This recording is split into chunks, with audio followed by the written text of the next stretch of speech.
Assalamualaikum warahmatullahi wabarakatuh.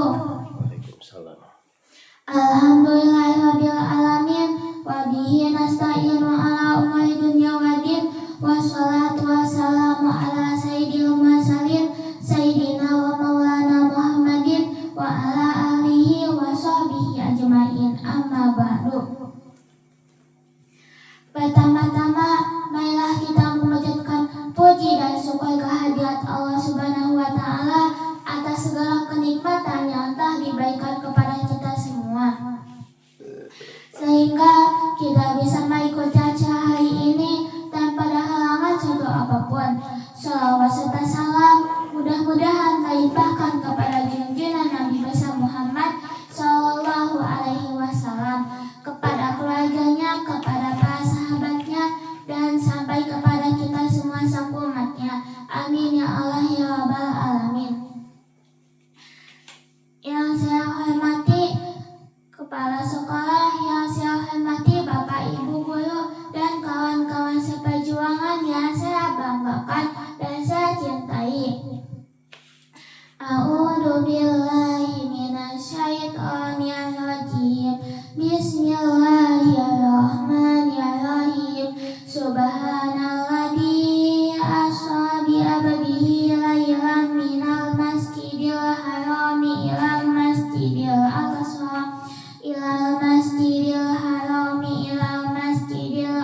alladzi barakna haulahu linuriyahu min ayatina innahu huwas samiul basir. Mari kita bersama-sama nyanyi lagu tentang di suatu malam. Di suatu malam di bulan Rajab, Allah memanggil Nabi Muhammad untuk menerima wahyu sholat sehari semalam 17 rakaat dari Masjidil Haram ke Masjidil Aqsa, dari Masjidil Aqsa ke Sidratil Muntaha. Subuh 2 rakaat, duhur asar 4, maghrib 3, isya 4. Jangan sampai lupa tanggal 27 pada bulan Rajab. Kita peringati itu hari Isra Mi'raj. Kita peringati itu hari Isra Mi'raj. Manusia ini hidup dalam 3 dimensi waktu: masa lalu, masa sekarang, dan masa yang akan datang. Masa lalu adalah kenangan, masa sekarang adalah kenyataan, dan masa yang akan datang adalah harapan, impian, hayalan, atau cita-cita. Orang yang baik sesungguhnya adalah orang yang pandai mengambil pelajaran dari masa lalu untuk dapat menentukan sikap pada hari ini dan sekaligus merencanakan hari yang akan datang, sehingga hari ini harus lebih baik daripada kemarin dan besok harus lebih baik daripada hari sekarang ini. Dalam konteksnya dengan itulah kita dalam pertemuan kali ini akan membicarakan tentang hikmah Isra dan Mi'raj, satu peristiwa masa lampau yang tetap tidak kehilangan relevansinya, yang nantinya dijadikan pelajaran bagi kita yang hidupnya di penghujung akhir zaman ini. Kalau kita perhatikan, hampir setiap bulan dalam Islam ini mempunyai nilai-nilai sejarah. Kalau kita bicara Muharram misalnya, kita diingatkan dengan peristiwa Hijrah. Kita bicara bulan Ramadan diingatkan dengan peristiwa nuzul Quran. Kita bicara bulan Dzulhijjah diingatkan dengan peristiwa Korban. Kita bicara bulan Syawal diingatkan dengan Idul Fitri.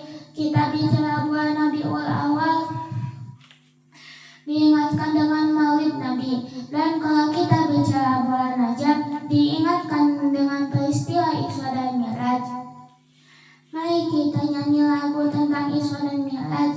Isra itu perjalanan Nabi dari Masjidil Haram ke Masjidil Aqsa. Mi'raj itu perjalanan Nabi dari Masjidil Aqsa ke Sidratil Muntaha. 27 rajab Nabi berisra Mi'raj, ditemani malaikat Jibril, naik bulan untuk bertemu Allah, menerima perintah sholat 5 waktu. Sebagai yang kita maklum, Quran itu memang bukan kitab sejarah, tetapi Al-Quran banyak menceritakan peristiwa-peristiwa prasejarah. Dan kalau kita perhatikan, gaya bahasa yang digunakan oleh Al-Quran dalam menceritakan peristiwa-peristiwa prasejarah itu berbeda satu dengan yang lainnya. Istimewa sekali bahwa untuk menceritakan peristiwa Isra dan Mi'raj, Allah memulai ayatnya dengan kalimat tasbih, seperti yang kita baca di dalam Quran surat Al-Isra ayat pertama. Bismillahirrahmanirrahim. Subhanalladzi asra bi abdihi lailan minal masjidil harami ilal masjidil aqsa. Artinya, Maha Suci Allah yang telah menjalankan hambanya pada suatu malam dari Masjidil Haram ke Mekah ke Masjidil Aqsa di Palestina.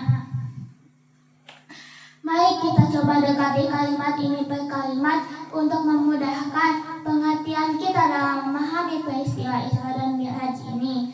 Ayat ini dimulai dengan kalimat Subhanalladzi. Dalam ilmu balaghah, kalimat semacam ini disebut dengan kalimat hijaj, yaitu kalimat yang redaksinya lengkap namun isinya padat.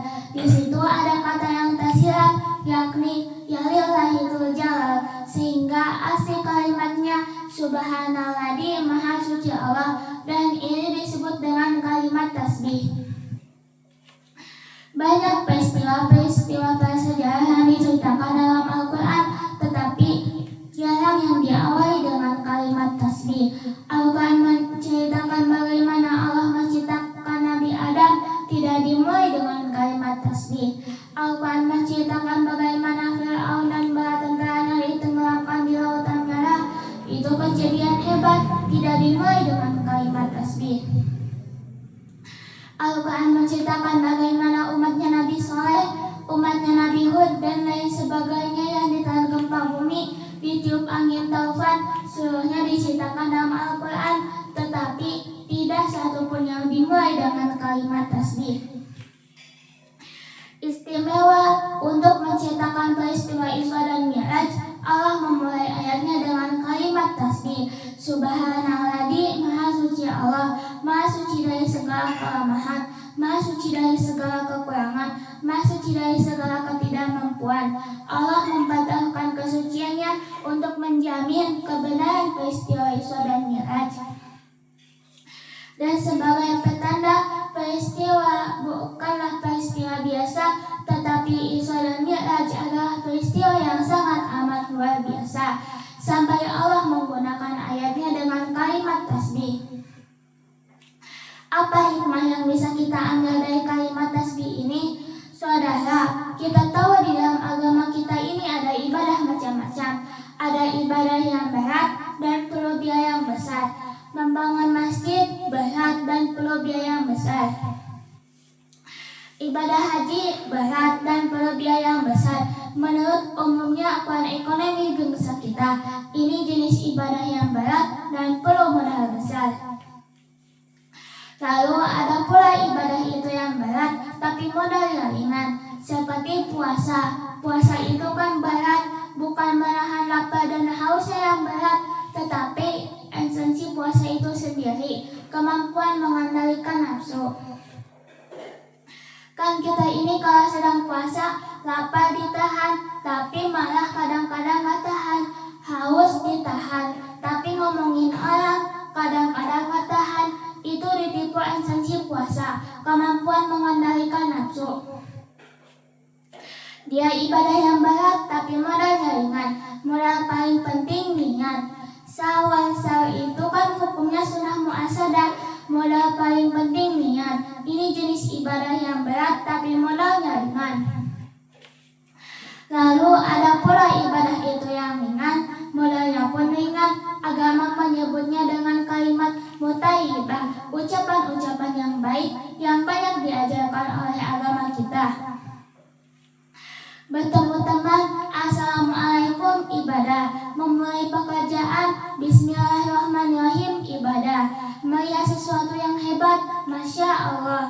Melihat sesuatu yang luar biasa, subhanallah. Terkejut, astagfirullah. Mendapatkan nikmat, alhamdulillah. Terkena musibah, innalillahi wa inna ilaihi rajiun. Ibadah dengan modal yang ringan berupa mengucapkan kata-kata yang baik yang diajarkan oleh agama kita. Ini kan ringan, tidak perlu syarat taharah. Orang tidak punya wudu itu istighfar boleh, orang tidak punya wudu itu baca sholawat boleh. Membiasakan mengucapkan kata-kata yang baik di dalam kehidupan. Itu hikmah yang kita ambil dari kalimat subhanallah. Mari kita sholawat tasbih subhanallah walhamdulillah wala ilaha illallah wallahu akbar wala haula wala quwwata illa billahil aliyyil azim. Kalimat selanjutnya aswa, maha suci Allah yang telah menjalankan. Asal kalimat aswa ini fa'ala yasiru, lalu dibentuk dalam bentuk majhul menjadi aswa yusi isa'at, maha suci Allah yang telah menjalankan. Segera nampak dari ayatnya saudara-saudara bahwa di dalam peristiwa Isra dan Mi'raj yang aktif sebenarnya Allah, Nabi, Rasul, Allah yang menjalankan. Nabi yang dijalankan, orang yang dijalanin tentu terima beres, namanya juga dijalanin. Maka tidak heran kalau beliau berangkat dari Mekah, kemudian menuju Masjidil Aqsa di Palestina. Dari sana naik ke langit pertama 2, 3, 4, 5, 6, 7. Dari sana naik lagi ke Rasul Aqsa sampai ke Sidratil Muntaha. Sampai di bawah Has, menerima perintah sholat, melakukan kunjungan ke surga dan neraka kurang lebih sepertiga malam. Kok bisa ya kalimat asal ini Allah yang menjalankan, Nabi yang dijalankan? Tentu bisa karena dijalankan, lalu beliau terima beres. Andai kata Rasul beliau berjalan sendiri, beliau tidak akan mampu menempuh jalan yang demikian jauh dalam waktu yang relatif singkat. Artinya adalah memahami peristiwa Isra dan Mi'raj bukanlah memakai logika intelektualitas manusia, tetapi memakai logika kemahakuasaan yang mutlak dari Allah Subhanahu wa Ta'ala. Dahulunya Abu Jahal, Abu Lahab, dan Abu lainnya itu bikinnya pakai logika manusia. Ya jelas kalau peristiwa ini tidak akan bisa dicernakan oleh logika. Karena itu kalau sedikit orang mau merenungi ayatnya, itu tidak terlalu sulit memahami. Isra dan Mi'raj, dia kehendak Allah, bukan kehendak Rasulullah SAW. Ini kalimat asal. Kemudian kalimat bi'abrihi, maha suci Allah yang telah menjalankan hambanya. Kenapa kok Allah memakai kalimat tidak langsung? Kan lebih enak saja kalau Allah misalnya Subhanalladzi asra bi Muhammad, maha suci Allah yang telah menjalankan Muhammad. Begitu saja, kenapa sih? Kenapa harus pakai kalimat bi'abrihi, maha suci Allah yang telah menjalankan hambanya? Pakai kata-kata hamba. Nah, di dalam kalimat hamba ini ada dua jasa. Kata pertama, kalimat hamba di sini menjelaskan bahwa Nabi Muhammad itu Isra dan Mi'raj dengan roh dan dengan jasad sekaligus. Sebab apa? Orang kalau dipanggil hamba punya roh dan punya jasad. Jasad tanpa roh itu namanya mayit. Roh tanpa jasad gentayangan, mungkin namanya pocong. Orang kalau dipanggil hamba tentunya lengkap dengan roh dan dengan jasad sekaligus. kabar. Isra Mi'raj terjadi dengan roh dan dengan jasad. Itu data pertama. Data yang kedua, kalimat bi'abdihi menjelaskan bahwa Nabi Muhammad itu betul-betul oleh Allah telah diakui hambanya. Maka lalu dipanggil hamba di dalam ayat ini. Saudara mungkin lalu bertanya, kalau cuma sekedar urusan itu, apakah kita bukan hamba Allah? Ya tentu kita hamba Allah. Kata siapa? Kata kita. Kalau kata kita itu namanya mengaku. Orang mengaku boleh-boleh saja, cuma diakui atau tidak. Kalau tidak, itu menjadi masalah.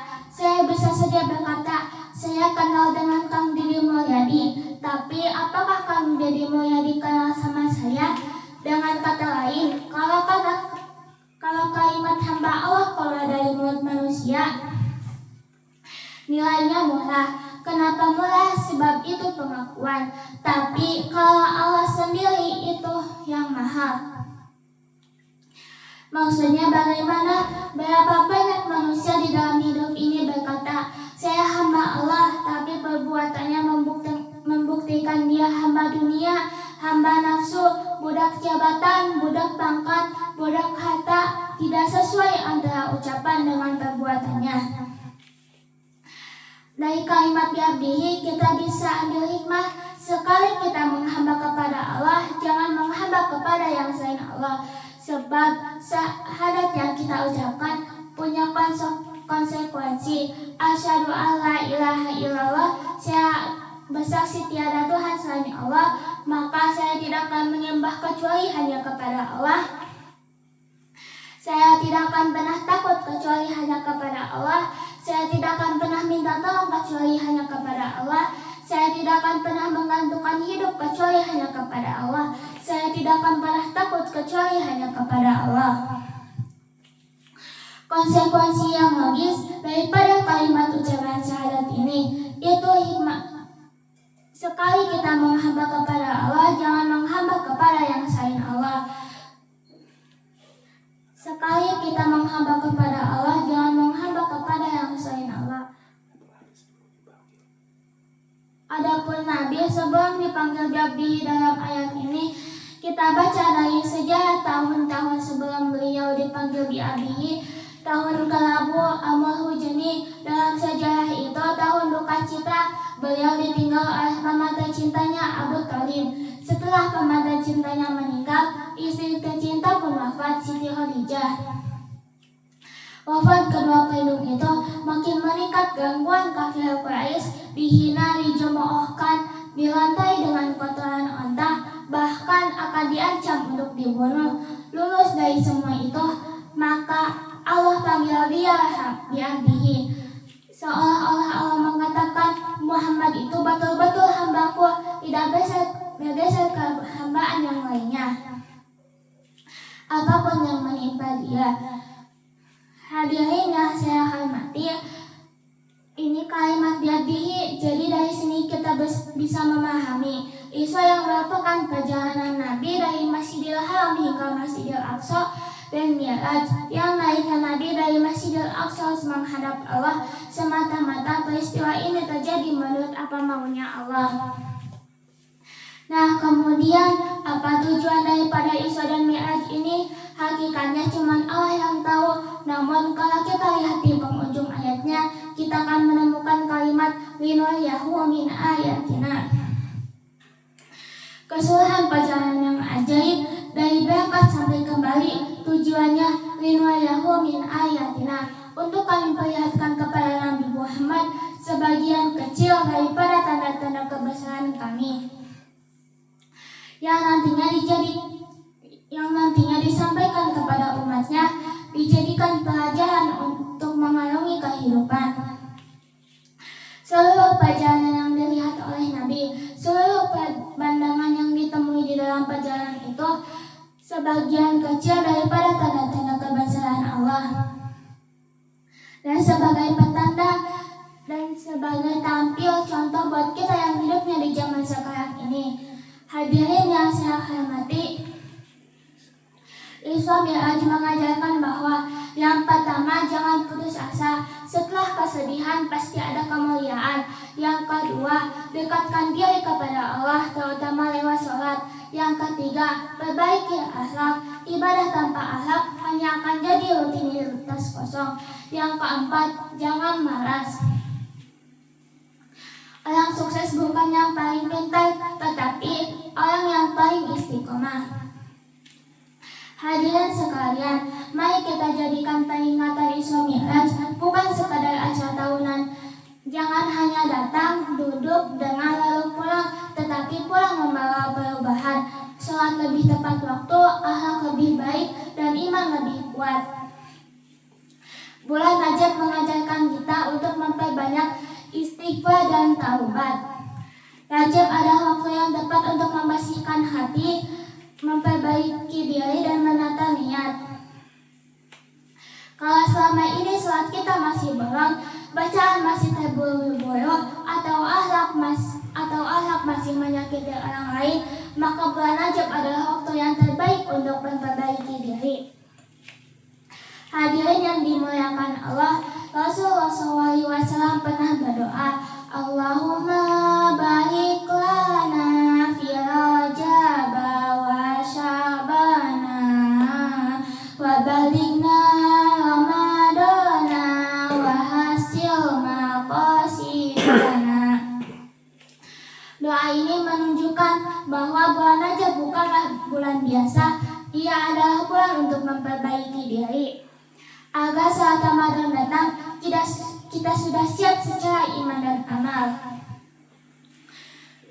Mari kita gunakan bulan Rajab ini untuk mendekatkan diri kepada Allah. Kurangi hal-hal yang tidak bermanfaat, perbanyak sholat, membaca sholawat. Agar saat Ramadan datang, kita bukan hanya semangat di awal Ramadan saja, tetapi sebelumnya kosong persiapan. Sekian pidato saya tutup sudah. Semoga bermanfaat untuk kita semua di sini. Sebelum saya tutup, izinkan saya untuk menyampaikan sebuah pantun. Nonton bola, tanyakan